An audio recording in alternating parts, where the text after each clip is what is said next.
கர்த்தருடைய நாமத்துக்கு ஸ்தோத்திரம் உண்டாவதாக. பூமியிலே ராஜாக்களோ ராணிகளோ எத்தனை விதமான கிரீடங்கள் அழிந்தார்கள்.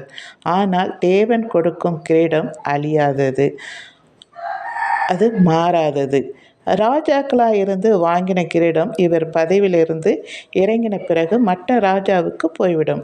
தேவன் தருகிறது இது போல அல்ல, நமக்கே சொந்தமாகும். நீங்கள் பிஷப்பு கூட தலையில் கிரீடம் வச்சுருப்பாங்க.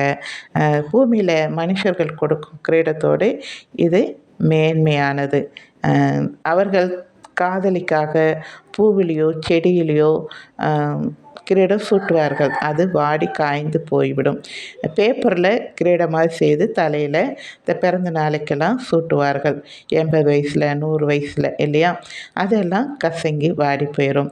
தேவன் தருகிற கிரீடமானது வாடாதது. அது விலை உயர்ந்த கற்களால் 12 விதமான கற்களை பதித்த ஒரு கிரீடமாக இருக்கும்.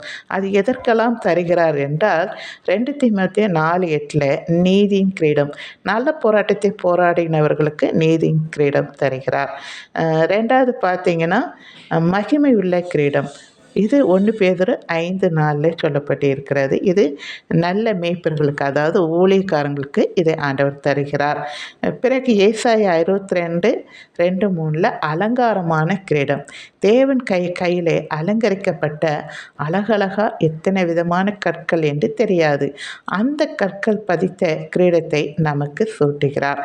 இதுவும் யாருக்கு சொல்லப்பட்டு இருக்கிறது என்றால், இதுவும் நல்ல மேய்ப்பர்களுக்கு வெகுமதியை ஆண்டவர் கொடுக்கிறதை நாம் பார்க்கிறோம். பிறகு பார்த்தீங்கன்னா தேவ மகிழ்ச்சியின் கிரீடம். இது 1 தெசலோனிக்கர் 2:19-20 சொல்லப்பட்டு இருக்கிறது. தேவ மகிழ்ச்சியின் கிரீடம் எதுக்கு கொடுக்கிறார் என்றால், விசுவாசத்தில் கொண்டு வந்தவர்களுக்கு தேவ மகிழ்ச்சியின் கிரீடத்தை ஆண்டவர் கொடுக்கிறார். பிறகு பார்த்தீங்கன்னா வெளிப்படுத்தல் 2:10 ஜீவ கிரீடத்தை கொடுக்கிறார். இது எதற்காக கொடுக்கிறார் என்றால், மரண பரியந்து உண்மையாக இருந்தவர்களுக்கு, இரத்த சாட்சியாய் மரித்தவர்களுக்கு, சோதனையை வென்றவர்களுக்கு ஜீவ கிரீடத்தை கொடுக்கிறார். நான் இப்பொழுது ஒவ்வொரு கிரீடத்தை பற்றியும் நான் சொல்லிவிட்டேன். பிடிச்சிருந்தால் லைக் பண்ணுங்கள், மற்றவங்களுக்கு ஷேர் பண்ணுங்கள். தேங்க்யூ.